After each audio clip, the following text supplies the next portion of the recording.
2022 was a mixed bag for Warner Brothers DC. Again, we've had great hits like Peacemaker and The Batman, and some misses like Black Adam.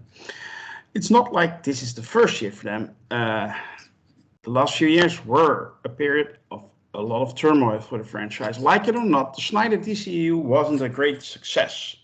Fans defended it and fought for it with a passion, but the general audience never really got on board. So a change was going to come. They brought in the guy from Marvel to lead a new studio called DC Studios together with Peter Safran. And the start they had was Turmoil. Again.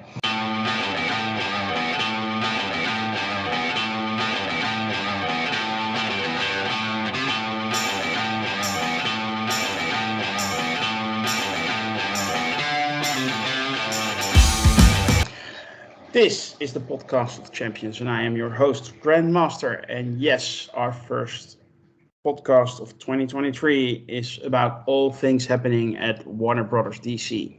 It's like a poem, but anyway. We are still awaiting announcements of what's to come, but there was so much news already, we just had to talk about it. We have a power panel here to help me out, so let me introduce them to you. First, we have from the Great Void, Mr. Lord Deathman. How are you doing today? I'm doing sensational. Thanks for having me. That's great to hear. Mr. Taylor first, how are you? I'm doing great. It's a DC day. Mm-hmm. Absolutely. And last but not least, we have Merv. How are you, man? Fantastic. That's great to hear. Now that we have introduced the panel, let me remind you to join our forum on Freeforms.net. It's that nice little community full with nice fans who would love to engage you in the conversation about the franchise and pop culture we all love so much. And if you want and are willing, you can be on the podcast or on one of our many review series. Well, let's dive into this topic. Warner Brothers DC created a new studio to move forward with their content in the theater, on TV and streaming, DC Studios. It heads the before mentioned Peter Safran and that guy from Marvel, James Gunn. A controversial figure, to say the least, over the last few years. And controversial it has been already. They killed the DCU right off the bat, no pun intended, but by firing basically all actors cast in iconic roles. Movies that were announced got cancelled. Basically, Gunn came in like Thanos, snapped his fingers, erased the DCU from existence. And the fandom came out swinging. Fire James Gunn was trending already, and Gunn fired back on his Twitter account. Unlike his former boss and counterpart Kevin Feige, Gunn decided to lay as much cards on the table as he possibly could. But will it be enough, and will it be on time? Like I said, we have a lot to unpack. So my questions to the champions. Is creating DC Studios the right move? Are Safran and Gunn the right people to head this new studio? Is killing the DCU the right move? Did Henry Cavill, Patty Jenkins, and the others deserve better? Is it too late for a DC shared universe since they are 15 years behind? Do the fans need more patience or a bigger perspective? Will the new DCU, as it seems to be called now, succeed? How do we see the movies in 2023? Which are still going on, which are basically part of a cancelled universe. Or are they? Well, let's start. Merv, I'm going to give you the first turn. All right. You go ahead. What do you think about DC and all that's going on at the moment? We are in, I guess, what I'll refer to as the growing pains part of this process. It feels so much like a stereotypical business buyout, where something gets bought out by another company, they come in and they're going to make all kinds of changes. You're just not sure what ones they're going to go with. So everything looks like disaster at the moment. And it always looks like that, right? It's always going to look like that just because we don't really even know what the roadmap is yet. And unfortunately, there's like 4 movies coming out this year. Then that'll be like, I guess, the end of quote unquote the DCEU, but they might as well not even. I mean, there is no interest in this stuff now because there's a bigger problem there too, which I'll get into. But there's almost no interest in any of this stuff because nobody. It's the end of a essentially a canceled product. Like just hit the reset button now and start over and tell us what good things we can look forward to, as opposed to giving us like sequels to movies where you're maybe never going to see these characters again. And I think that's where a lot of the fans are confused and frustrated and stuff, is we don't know which characters are coming back. We don't know which actors are coming back. We don't know enough. And so I do think fans need a little bit more patience with this, but it'd be nice if we knew more at the moment than hey, guess what, Henry Cavill's not coming back, and remember that Black Adam movie that came out like a month ago? Well, that's all done. You're never going to see that again. And it's just like, where do we go from here? We're not really even sure. So until we get like a full roadmap, it's hard to even really gauge whether this is going to be good or bad. But I do think like the DCU fans right now, or DC fans in general right now, are just kind of in a little bit of a turmoil, because you're not really sure what we're going to be getting. You just know that a bunch of stuff that you're not going to see again, and some of it, as rocky of a road as the DCU was, some of it stuck with fans. That there's actors and characters in there that people really liked, and to know that like, well, their future's uncertain at the moment, or especially in the case of like Superman, where like we're rumored to get like an entry level Superman again. It's like, I've already seen that story like 6 times in the last 30 years. I don't need to see that again. Like, give me Superman, like already bulked out, But yeah, there's a lot of moving parts at the moment, and I think it's just hard for fans to focus in on like a good chunk of this, because everything right now just seems like either bad or just the turnover into the next part. So I'm looking forward to like a full roadmap, at least like the first couple years. But this year looks like just the tail end of the DCEU, so it's hard to even get super excited about. Yeah. Just to summarize, we get Shazam, Fury of the Gods, Aquaman, The Flash, and Blue Beetle, I think it is. Yeah. Yep. So, and actually it has not officially been confirmed that those are part of the new universe or the Lost universe, or if they're going to use the Flash, do a Flashpoint and reset everything, and somehow the DCEU is still a part of the new DCU or whatever. But it does feel like it's a loose end they need to tie up just to gain as much money as they possibly can, and then start with that money their new universe or something. Yeah, we're still waiting announcements. Taylor, your opinion?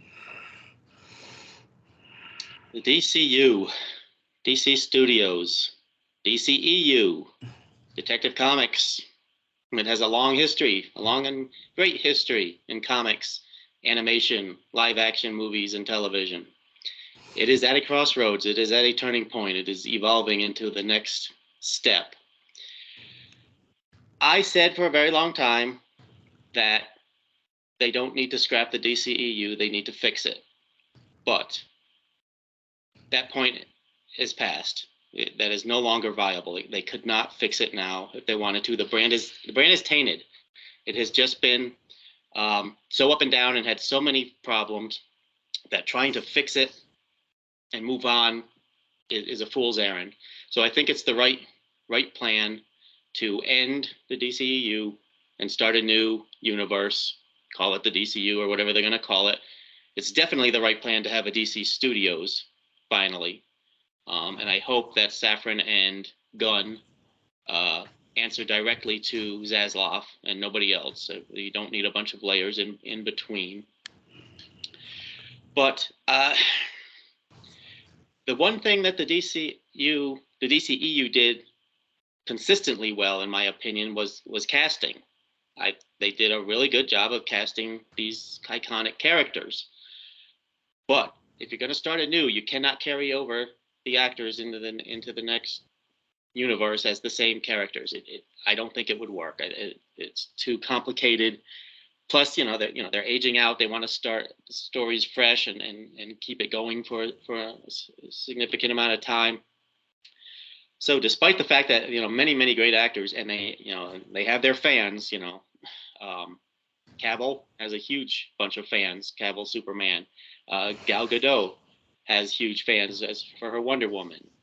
Jason Momoa, Aquaman, they all have their fans. And as you mentioned earlier, some of these fans are extremely loyal, which is one of the things that Merv was talking about, the turmoil that we're currently in. And part of that turmoil is a lot of these fans are not just edgy and nervous. Some of them are downright mad because they like the DCEU. They loved it. They liked what was going on. They love the characters. They love the actors. They don't want it changed. But again, it's like you can't make an omelet without breaking some eggs. And this is just that turning point where you just have to get through the hard part in order to start something new. And right now, I think they're doing well. We don't know what their plans are at this point. By the way, James Gunn has been saying all over Twitter, January, we're going to get some news. We're going to get some information about the plan. Well, it's 28th, according to the little thing on my computer here. Hope he can stick to that, because he as early as last week, he was still saying January he's going to give information. And I don't expect the whole 10-year plan. I don't even want the whole 10-year plan. That would be dumb, because it can't be locked in that that early. I want to know what the first movie is. I want concrete, no question about it, statement that this is a new universe with new actors playing the characters. So no one even talks about, well, they could carry over Jason Momoa because his movie made $1 billion. They could carry over this guy because, no, they need to say either they're going to do that or they're not going to do that. Plain and simple.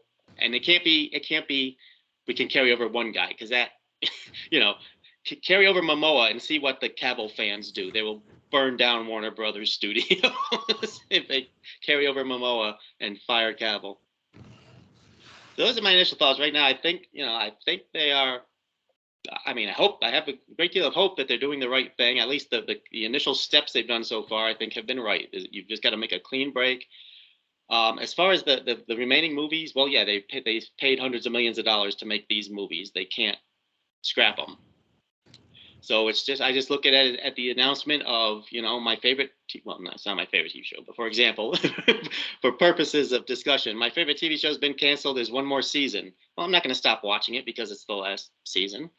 And I like superhero movies. I've watched lots of superhero movies that never got a sequel. I also I love the first Aquaman movie, so I want to see the sequel to that, even if it's the last sequel. And I like the first Shazam movie, so I want to see the sequel to that.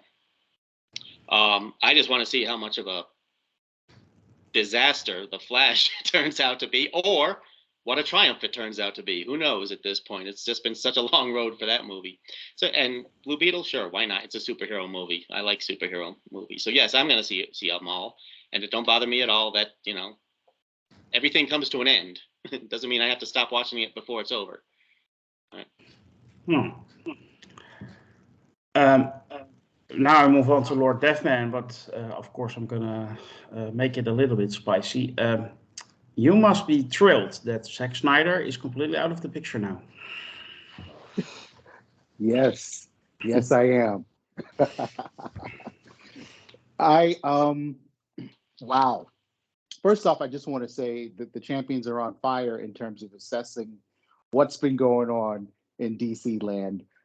Both Merv and Taylor have really hit the nail on the head in terms of what needs to be done, how they should approach things. But, I'm going to take a slightly different tack than these guys and kind of talk about this by taking a step back.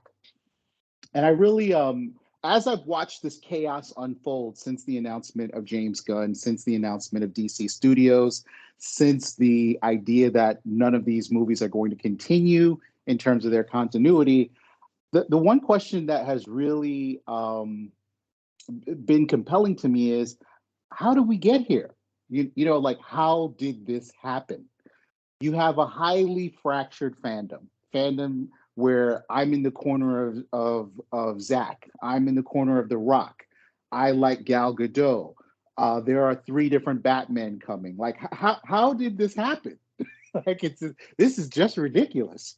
But I have to say that it really had to come down to the culture of the studio. When you look at Warner Brothers, that's a fantastic, famed, beloved, legendary movie studio. And the one thing that they have done better than any other studio for the life of the studio is They have always catered to talent. They have been able to say, look, we have Christopher Nolan, we have this person, that person. We're going to step aside, let them have their vision in a talent-centric way, maybe with a little guidance here and there. But we're not going to sort of throw wrenches in the machinery to have these people making their movies in a way that's factory oriented or on an assembly line. And that approach, while in theory sounds really, really good, what it has led to is different parts of the different members of this talent pool just wanting to take control of the DCEU. That The Rock wants his rock verse based on Black Adam. I don't know how that would have worked. There are Cavill fans, and then how could you have a small pocket of Cavill fans and then also have Snyder fans? People who are like, well, I don't like Snyder, but I like Henry Cavill. The only way this could have happened is by having it so that talent can lobby for their own part of the universe in a sort of bizarre competitive Hunger Games, where the most popular thing in the DCEU is going to be the thing that drives it and rules all other things.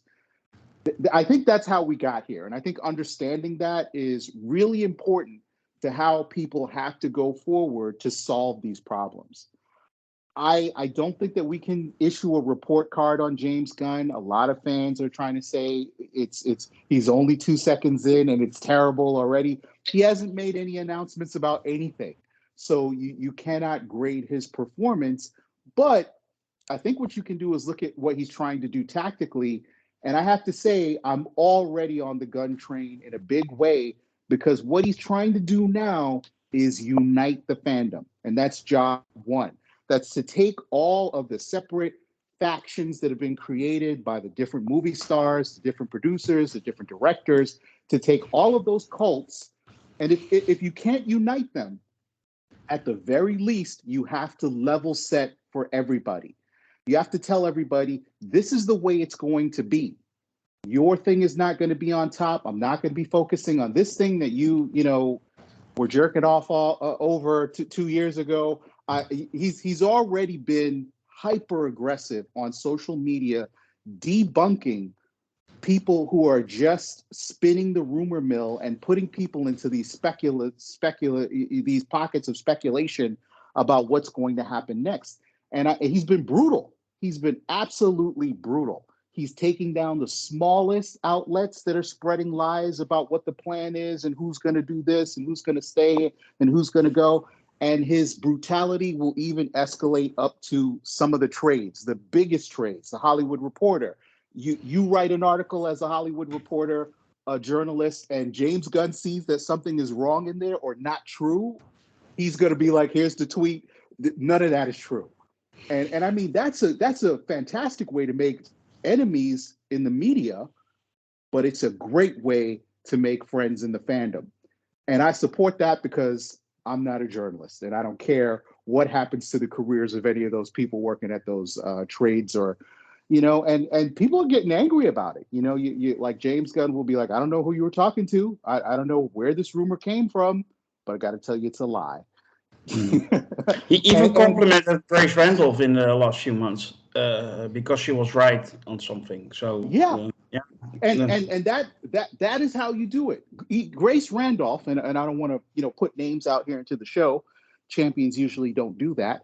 But if she's lying, she deserves to be called out. And if she's telling the truth and she's helping the cause, then she deserves to get complimented. She deserves to be pulled into the circle of allies that James Gunn needs to make this work.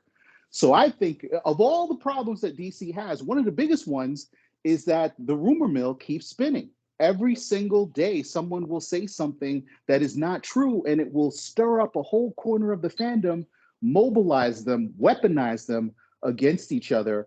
And I think James Gunn coming out, he's the executive of the future. There's no other way to say it. You don't see Kevin Feige on Twitter. Kevin likes to get up on a stage and say, look, this is phase whatever, and these are the films I'm making. Eventually, James has to do that. But right now, he knows he needs to do something more, and I can't be more praiseworthy of his approach because it debunks that which is false and it keeps everybody on track. He's just saying, wait a little longer, and I will tell you what the facts and the truth are. Yeah, but James Gunn has a problem, in my opinion, because he also created stuff for the old DCU. I mean, he made the Suicide Squad, which was more than an average film in the DCU. It's one of the better ones. He also created the show called Peacemaker on HBO Max, which is also part of the same universe. And there are rumors, and he hasn't debunked those as far as my limited knowledge goes. There are days that I don't check James Gunn's Twitter feed. That he may carry over some of that stuff to the new universe. Well, I think if he does that, Grandmaster, then we will see someone who is starting off on the wrong foot. Yeah, but that's like you said, it's all rumors. Yeah, it's rumors. So let me be clear. I hope and that he doesn't do it, and I trust he's smarter than that than to do it. But I agree with Taylor. I think you should wipe the slate clean. Whether you do that with the Flashpoint movie, in the Flash, which is likely, or you just say whatever happens 2024, we start a new universe, we come out swinging in March with a new Batman movie or the sequel to Matt Reeves' The Batman, and the first Batman movie is part of the new universe, which basically is a standalone thing, as we know now. There are options, but what he shouldn't do is take stuff that is clearly set in the DCEU, because you have characters that are that were coming back for it, and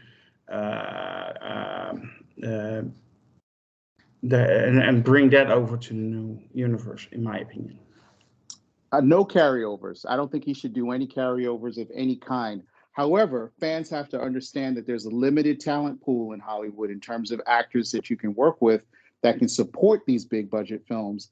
So there is going to be recycling of actors. He'll probably even grab from Marvel actors. You'll see them. People who played Marvel characters will now be playing DC characters, and we're all just going to have to accept it. So I don't think he can bring anything back from a narrative standpoint from the old universe, but I do think we have to brace ourselves for the idea that, Star-Lord may end up being a character in the DC universe after he's done with the Galaxies. Chris Pratt. I think the actors from the Guardians of the Galaxy movies stand a good chance of grabbing some role in whatever size or capacity or contract in the new universe, because basically their story is done. That has been said multiple times. A lot of those actors don't like the Marvel Studios that much anymore after the whole rehire James Gunn thing that happened a few years back. That was a Saturday in Comic-Con. We will never ever forget, by the way.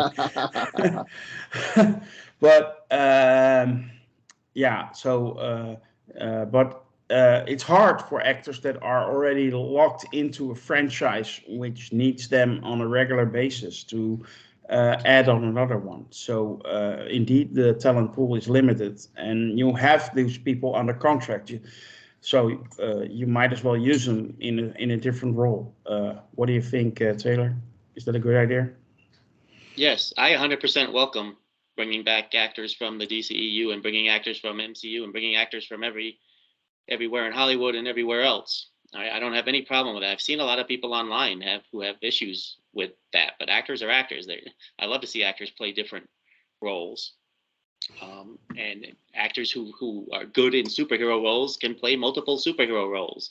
You know, back in the day, actors who were good in Westerns would be in multiple Westerns playing multiple different characters, because, you know, that's what they were good at. So I don't have any problem. I welcome bringing these great actors, because like I said, a lot of them kind of got, you know, the short end of the stick from the former regime of the DCU, whoever was calling the shots over there. I have no idea.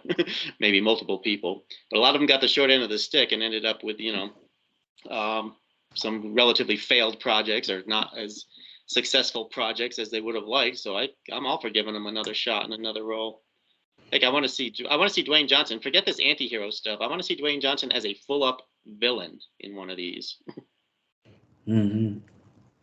I don't know if Dwayne Johnson does that because, it may hurt his popularity. Not if he does it right. And the crazy thing, my question for you, Merv. Yeah. DC, they're going to restart everything. Their competitor, they don't say they're competitors because basically if the DCU is doing well, it's good for Marvel, and if the MCU is doing well, it's good for DC, because that means superhero movies are popular and people go out to see, and usually the casual viewer doesn't even know which character belongs to which universe anyway. So they don't see themselves as competitors, but if we, as fans, and I'm an MCU fan. I wouldn't call myself a Marvel fan. I'm an MCU fan. That doesn't mean I hate the characters that DC has. DC has a great pantheon of characters, villains, heroes, which has a lot of potential. I think besides Star Trek, Star Wars, and Marvel, the only franchise that could set up and have a workable shared movie and TV universe, as far as I know. Maybe people will correct me later on, but that's how I see it. But the Marvel Cinematic Universe started in 2008. Now DC is going to restart everything starting in 2024. That's 16 years later. Isn't that a little bit too little, too late? I don't think so. And the big reason is, unless they take the same approach that they had with the DCEU, which is to try to play catch up. If they're patient with their own product, DC Comics have been around forever. The stories are timeless. So all you got to do is translate that to live action properly, and the fans will come to see it. DC Comics are still selling today. They've been around for 100 years or something. They're not going out of style anytime soon. It's just you got to make good products for people to go see. And I think that was the big difference between, a large percentage of people between the MCU films and shows.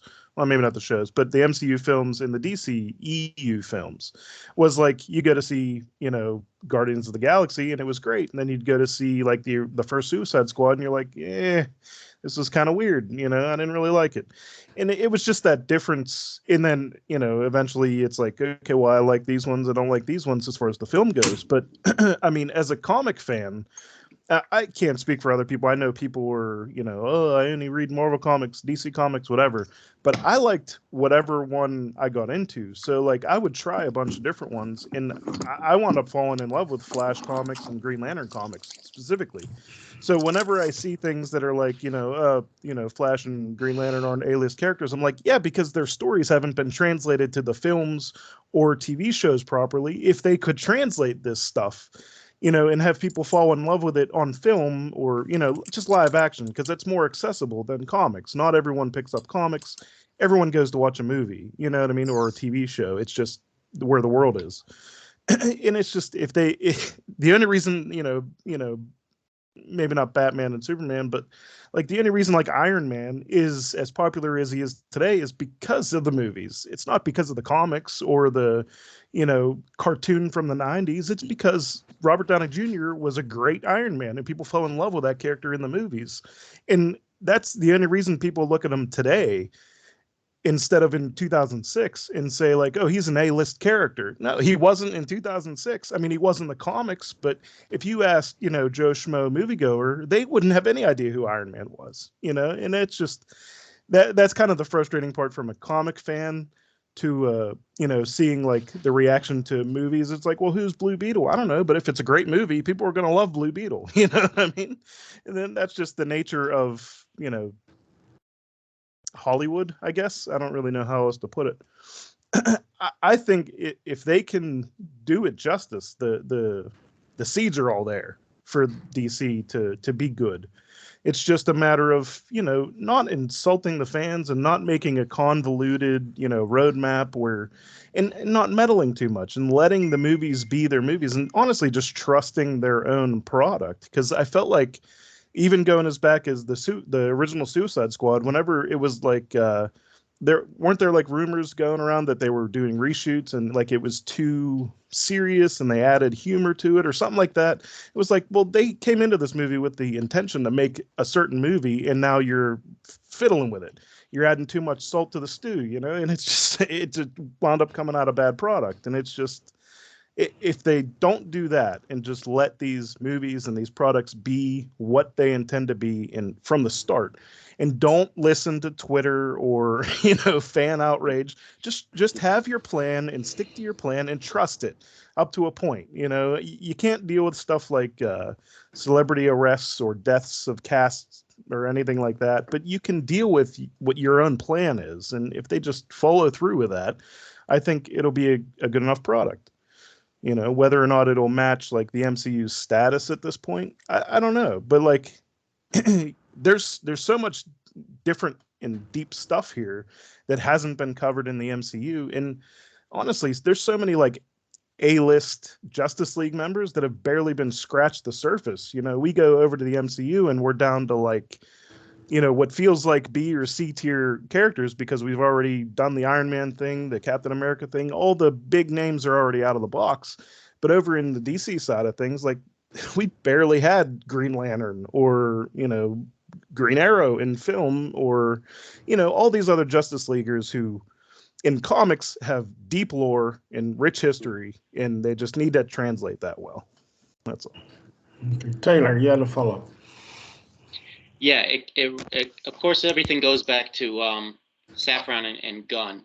And when we're talking about the comics, okay, people use that word, which comics? Because we know Gunn is a big fan of comics. At least everyone tells us Gunn is a huge fan of comics. He's a scholar of the lore, etc. But where do you get your inspiration for movies that you're going to spend $200 million making, okay, that have to appeal to a 4-quadrant audience? So are you getting inspired by the Golden Age, the Silver Age, the Bronze Age? Those are all work. But if you're getting inspired by the quote-unquote modern age, where everything is grim and dark and violent, and the artwork looks like a heavy metal magazine, and the writers wish they were writing Japanese manga porn instead of Superman, all right, you're not going to appeal to that 4-quadrant audience, all right? Because these characters are ingrained in the culture. And if you've got to spend $75 million on an indie film about, a killer Superman, okay, go ahead, do that. But I think Warner Brothers is aiming a little bit higher than making $140 on a $75 million movie about a killer Superman. All right. They want them Marvel dollars coming in. All right. So again, which comics you get inspired by is it. And that, of course, gets back to the whole Safran and Gunn. I don't know much about Safran. I know he's a producer. I don't know if he is just a business and money guy or if he is also a creative guy. I don't know. But I hope he is a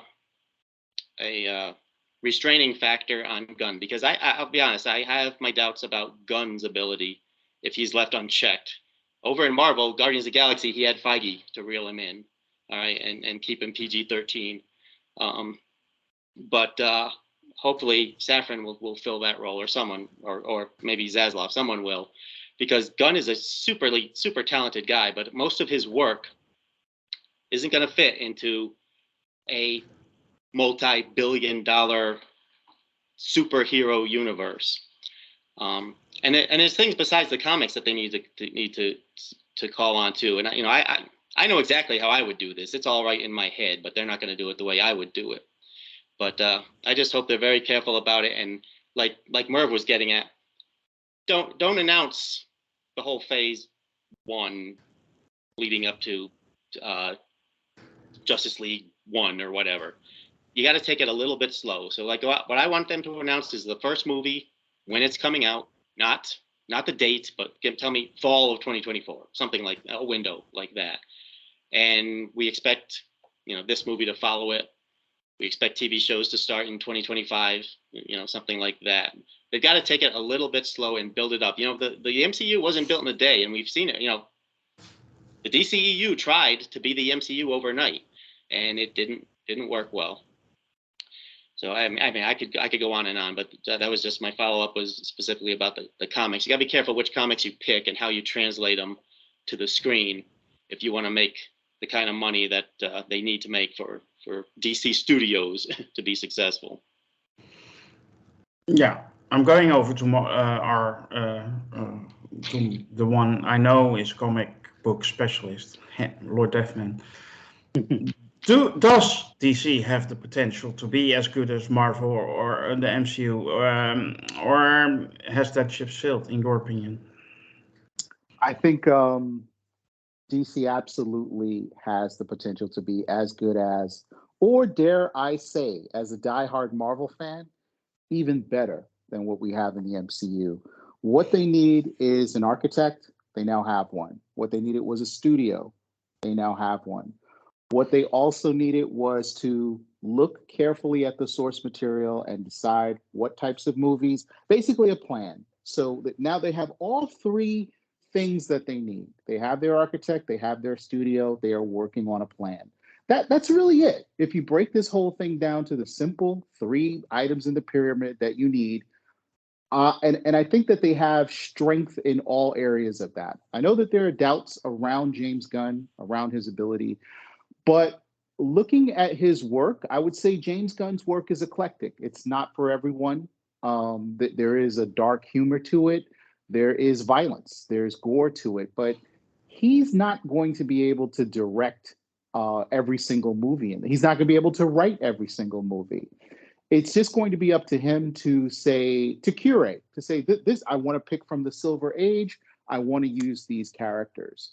If I were, at his side or had his ear for a moment, I'd be like, just don't make any more Batman movies. Don't make any more, leave Batman alone. And I think anything is possible for you in the DCU. Give us Green Lantern movies.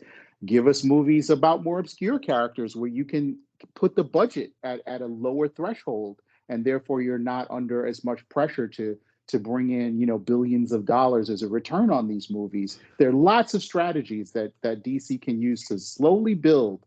All they need is the patience and to adhere to the pyramid that I just laid out.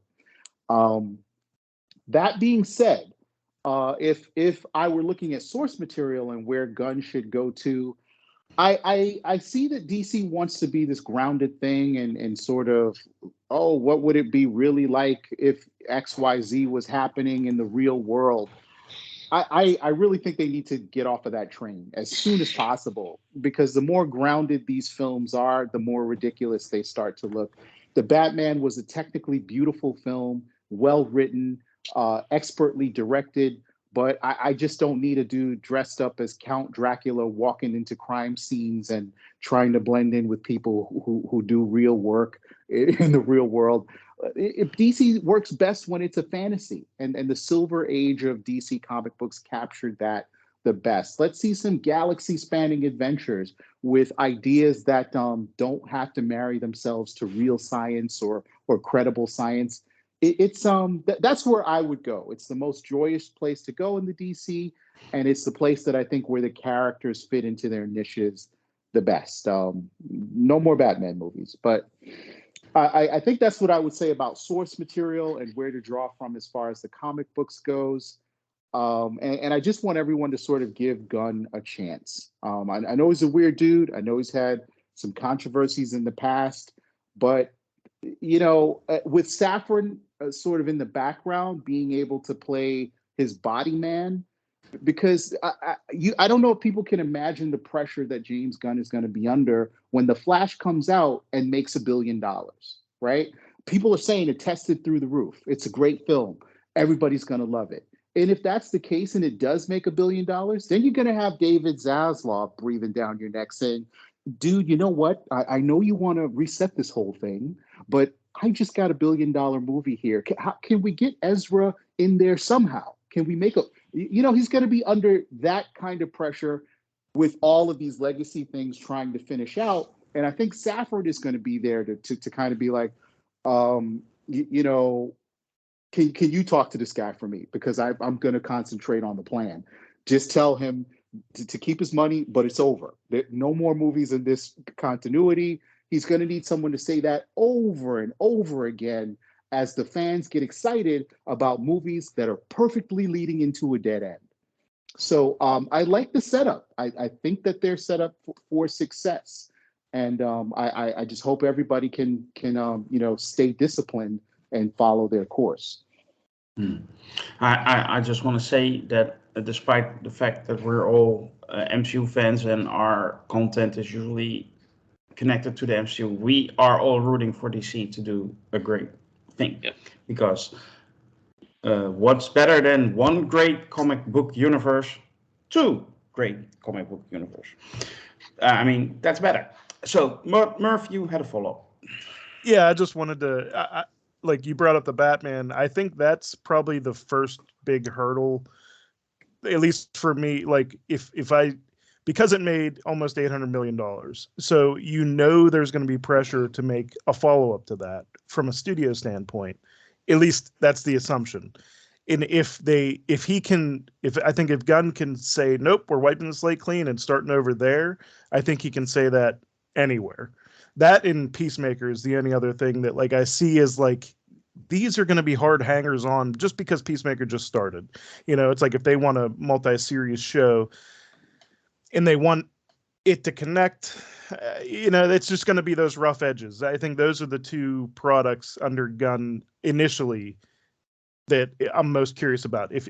Are they going to continue this Batman franchise, and is Peacemaker going to continue? Because if he says no to both those, then it seems like it's an obvious wipe the slate clean total. But if he doesn't, then there's going to be those like small connection to the DCEU, and it's going to be muddy waters. Is that the case with the Batman? I mean, that movie was pretty much standalone, so you could use that as a starting point for your DCU. And like Peacemaker, you have carryovers, so you don't want that. But the Batman, I think, was pretty much okay, good to go. It wasn't the greatest film, but it was certainly not a bad film. I mean, there's a TikTok video somewhere where even Taylor liked it, so he liked it more than dog poop. So something like that. Yeah, it could be. It depends, because like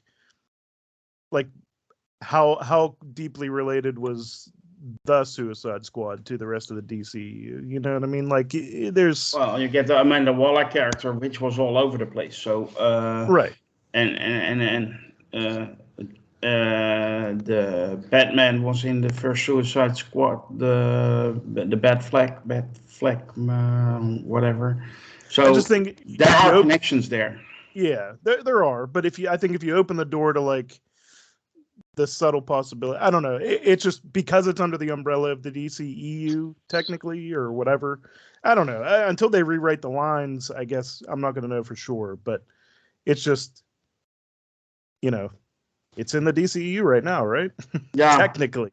I mean, we circumstances forced us to record today. It's the end of January, but I mean, I was somewhere hoping that we would have gotten some announcements already, but James Gunn let me down. So then we can't go into that territory. He's off to a bad move already. Yeah. Already hate the guy. No. Taylor. Yeah, I just wanted to follow up with what Lord Deathman said, and also what Merv said. But what he said about don't make it grounded. All right, and I agree 100%. All right, don't plop these characters down into our universe. Create an entire new universe, all of its own. Don't make it real. Make it surreal. All right.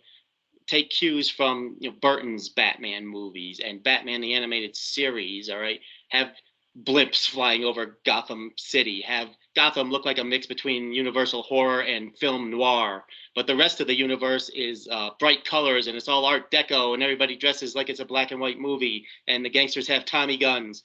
And you don't know what year it is because you know what? If it's not current, it never gets old, right? Right.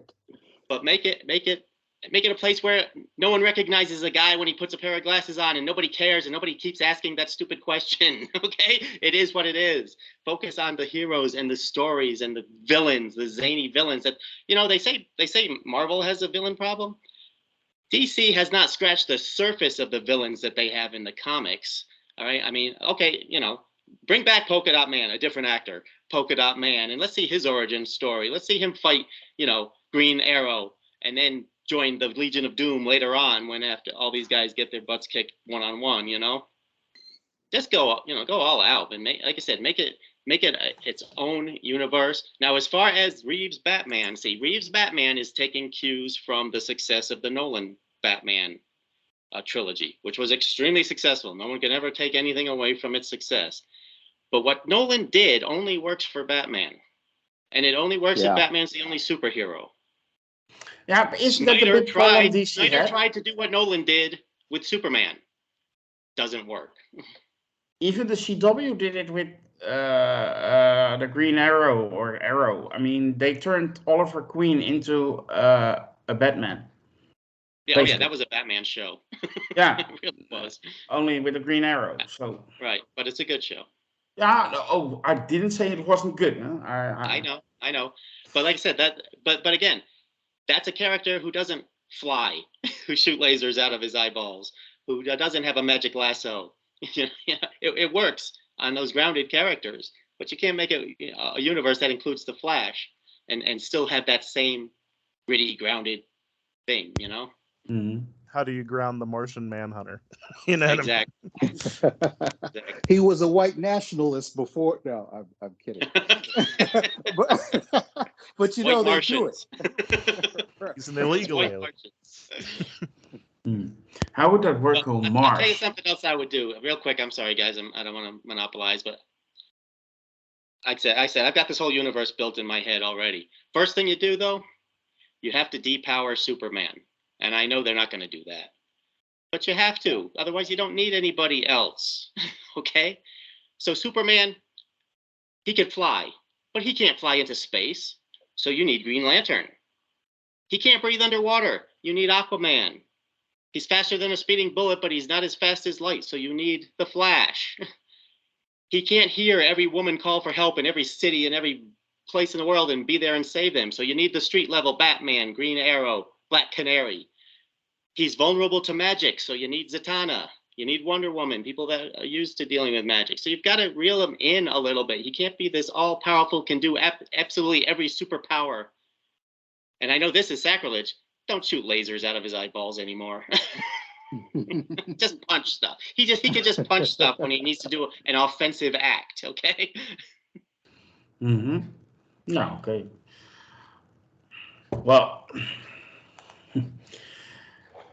Okay, but I think we discussed the fact that they need to stop with the carryovers or something like that. But of course, we still have to discuss the literal controversy that was around Henry Cavill. I mean, in November, I think it was October, we get the Black Adam movie. And then it was teased that by Dwayne Johnson himself on shows that Henry Cavill would appear even before the movie hit the theaters. And then Henry Cavill put up a post on his Instagram, I think it was, and then he said, "Yeah, I'm back. I'm super happy. I'm back as Superman, and we're gonna work on Man of Steel 2 or something like that. Words like that."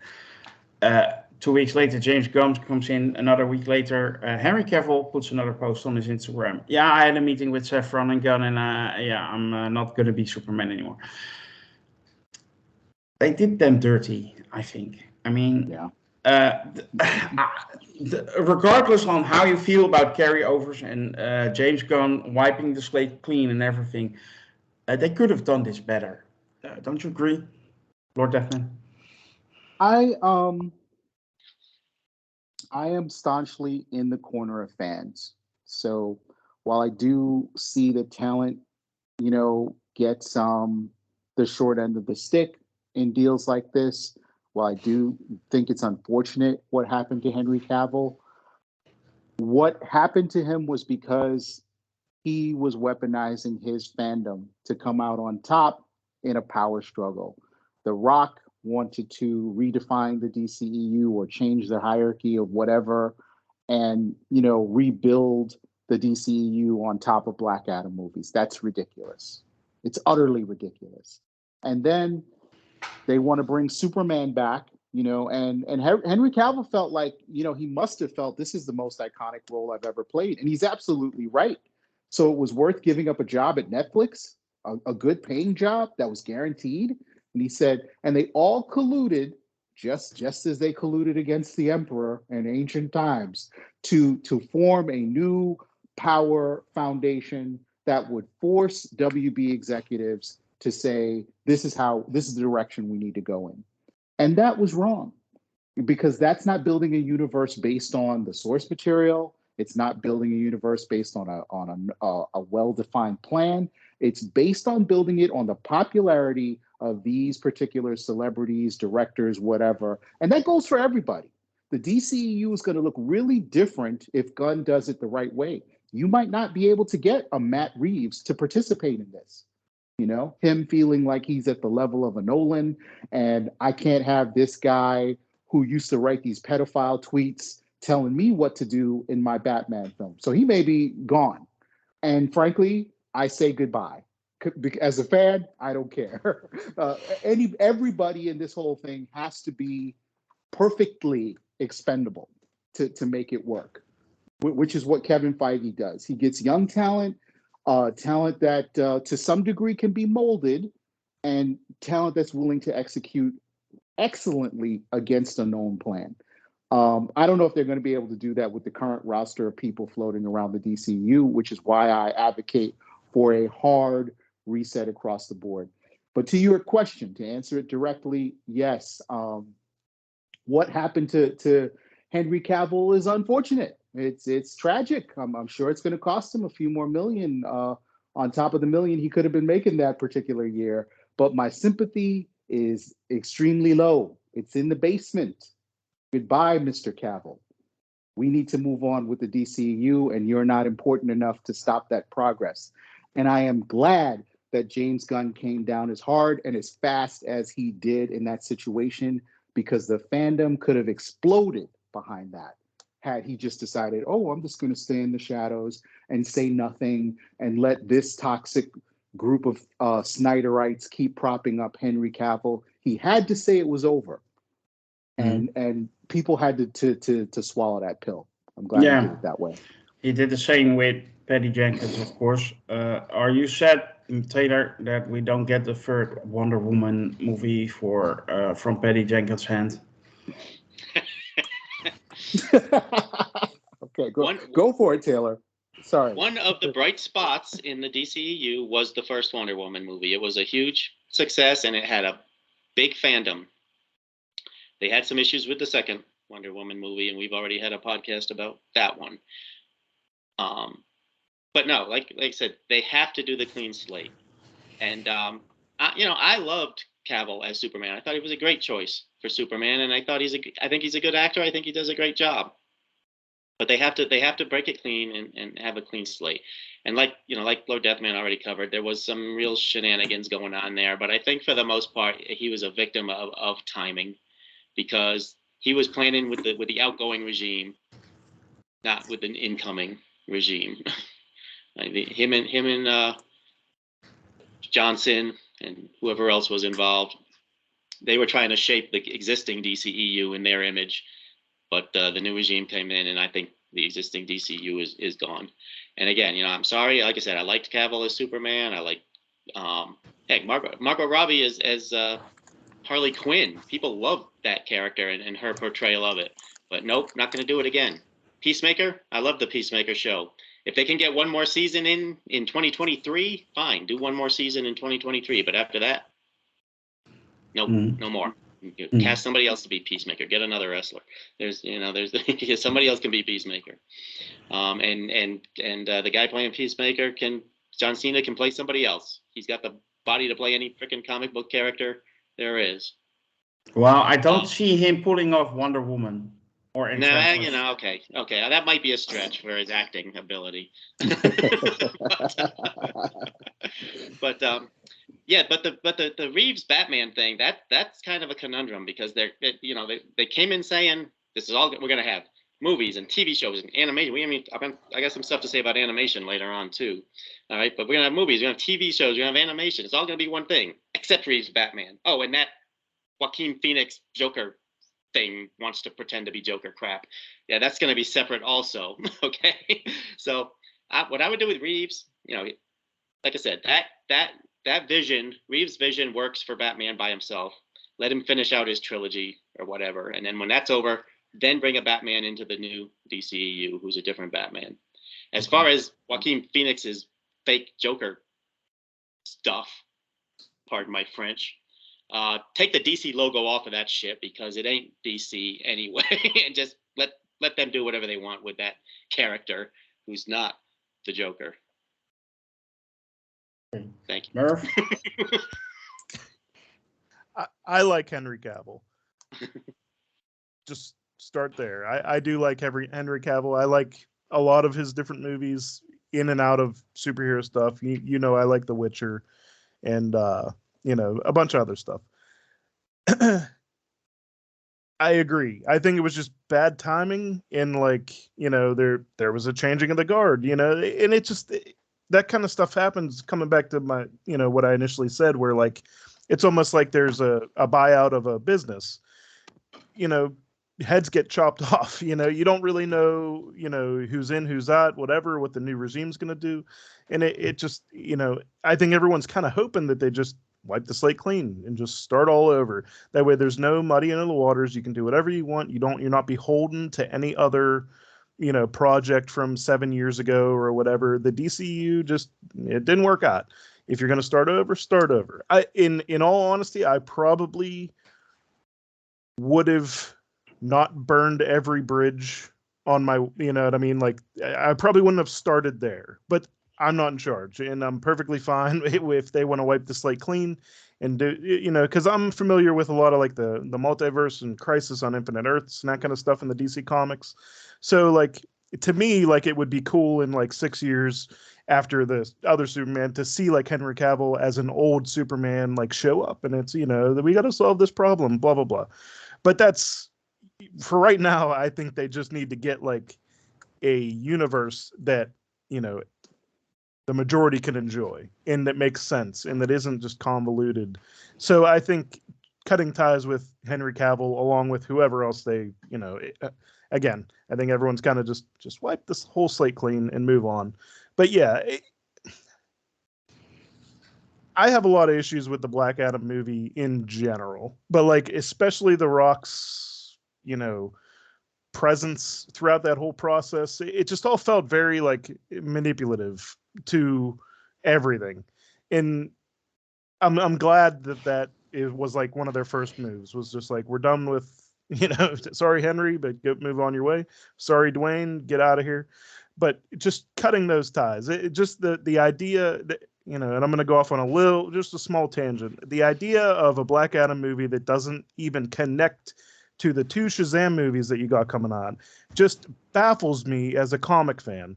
I still haven't seen it because I have no interest. The same reason I haven't seen Morbius, the same reason I haven't seen Venom, the same reason I do not plan to see Kraven the Hunter.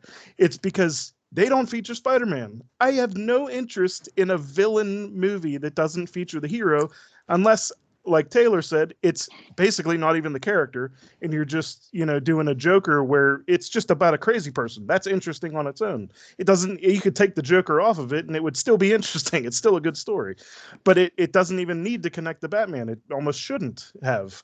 And it just the idea that they made a Black Adam movie and that the people involved didn't understand that the character is very interconnected with the Shazam character enough to even hint at a connection. It makes me so disinterested in that movie. And like, I like the Shazam movie. I'm looking forward to the sequel, but like, it just left a bad taste in my mouth the second I knew that they weren't connected. So everything to do with Black Adam can just go away and I'll be happy. And that sucks because I like the comic character. But that movie, I don't even want to touch it. Okay. Well, Taylor, you mentioned before you had something to say about animation. I think this is the right time to mention something about animation. Yeah.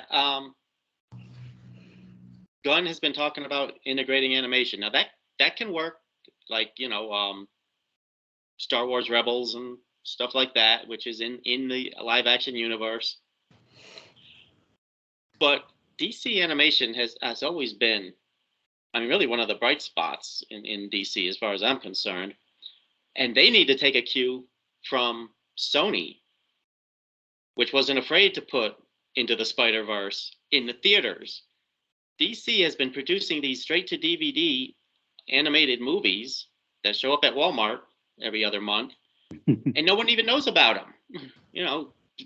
Put that team onto a big project and put it in the theaters. All right. And you can connect it to your new universe or not connect it to your new universe. That's the beauty of animation. People assume it's not connected because it's a cartoon and it's not real live. But if you want to make it connected, okay, that takes some work, but you can do it. Yeah. But they need to really embrace the animation, because they've produced, not every one of those DVDs has been good, mind you, but there have been some very good ones. All right, and like I said, we've seen what they can do with Spider-Verse, and again, Spider-Verse didn't make $1 billion, but budget for animation is relatively lower anyway, so it was successful. Which brings back something Lord Deathman mentioned earlier. These movies don't all have to cost $200 million. All right. Yeah.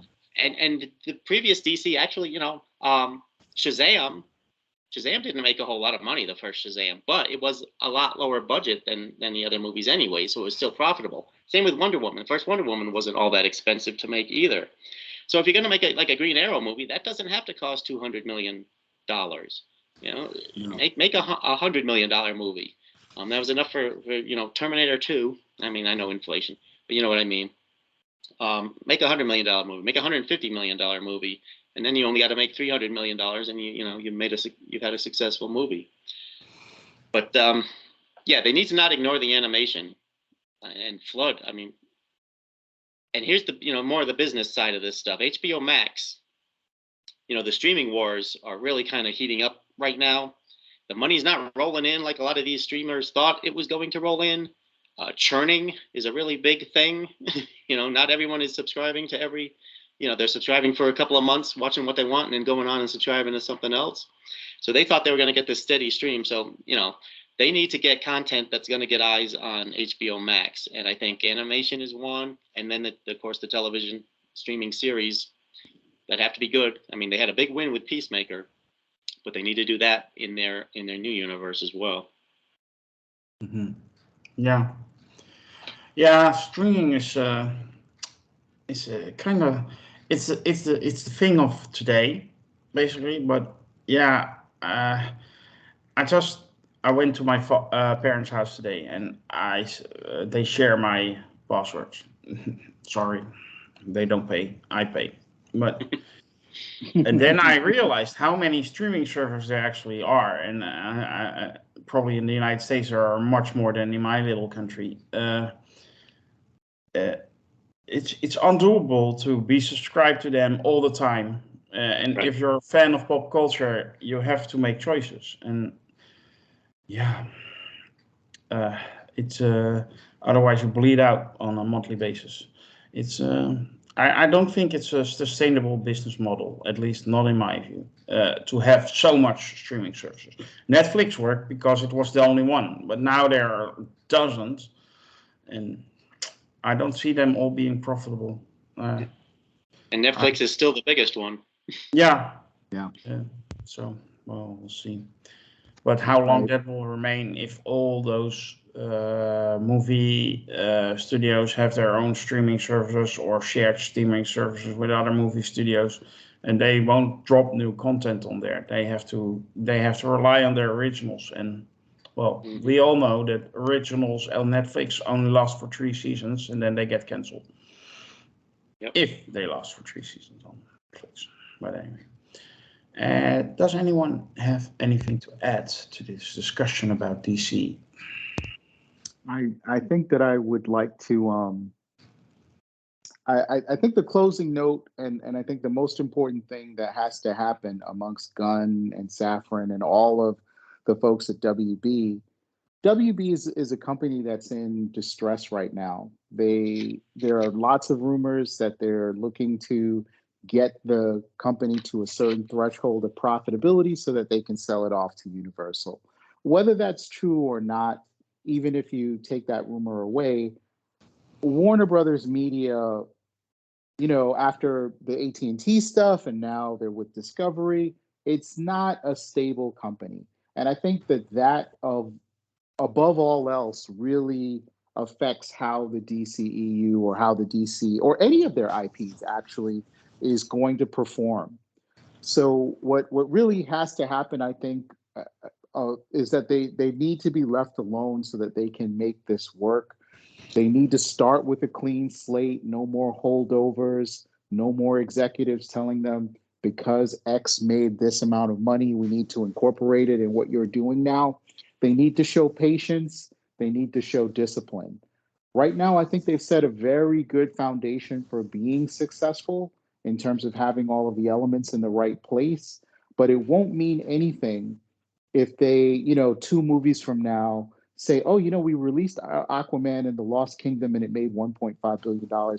I think Jason Momoa should play both Aquaman and Lobo now. That's just, and 3 other characters. That's not going to help DC's cause. And we're at a make or break juncture. And we've said this before about DC, but right now they really are. If they can't make this work, I prognosticate nothing but a disaster for the entire brand across the comic books, across video games, across animation. No one is going to care about DC if they can't build something credible on top of the foundation they're laying out now. And that's really my closing thought. This is it. They have to get it right. I agree. Taylor. Oh, yes. This is so hard, what they are trying to do. I have seen 14 million potential futures. The DCU is successful in one of them. Awesome. There are so many things that could go wrong. Okay. Imagine if the first movie comes out and it flops and it gets Razzies. Oh my God, someone's gonna hang themselves. but no, seriously though, there are some.